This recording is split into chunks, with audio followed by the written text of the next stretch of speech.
अगर मुझे सत्ता की कोई लालसा होती तो मैं भी दलित, शोषित, वंचित और पीड़ित का राग अलापता, तो फिर मैं सवर्ण की बात ना करता। बड़े बड़े लोग सत्ता में बैठे हैं लेकिन कोई सवर्ण की बात नहीं कर रहा, कोई सवर्ण के साथ नहीं खड़ा हो रहा है। हमारे जो मुद्दे हैं वो जातिगत आरक्षण है, एससी एसटी एक्ट में जांच की व्यवस्था हो, राष्ट्रीय सौर आयोग का गठन हो, और जहां भी हमारे सौर समाज के लोग प्रताड़ित किए जाएं, उनके साथ अन्याय अत्याचार होता है, वहां पर हम खड़े होते हैं।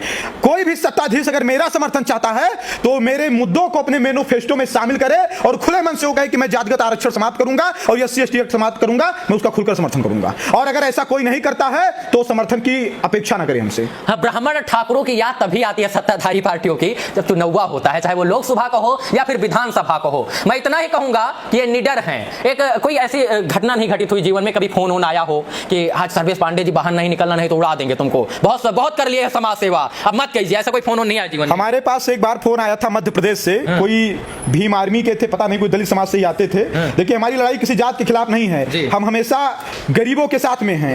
दलितों के आरक्षण से कितने गरीब दलितों को लाभ मिल रहा है हम भी समझ रहे हैं, आप भी समझ रहे हो।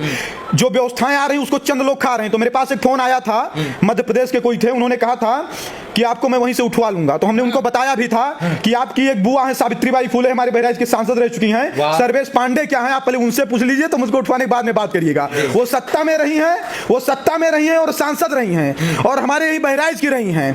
वो परास्त क्यों हुई? सिर्फ हमारी वजह से। हम लोगों ने पूरा कैंपेन चलाया और जो 4,34,000 वोट पाकर के चुनाव जीती थी, 34,000 उनका जमानत जब्त हो गया। जब भाई वो हमें नहीं उठवा पाई तो आप कैसे उठवा लोगे? हमने स्पष्ट बता दिया। और दूसरी बात, अगर देखिए, मैं ईश्वर में विश्वास करता हूं, मैं सनातन धर्म से हूं, मैं पुनर्जन्म में भी विश्वास रखता हूं और मैं इस बात में विश्वास रखता हूं कि वही जो राम रच रखा, मतलब ईश्वर ने अगर निर्धारित कर दिया होगा मौत तो मौत होगी, और अगर नहीं निर्धारित किया होगा तो हमारा कोई कुछ कर नहीं पाएगा। तो ये चीजें क्लियर है, मैं किसी से डरता वरता नहीं हूं।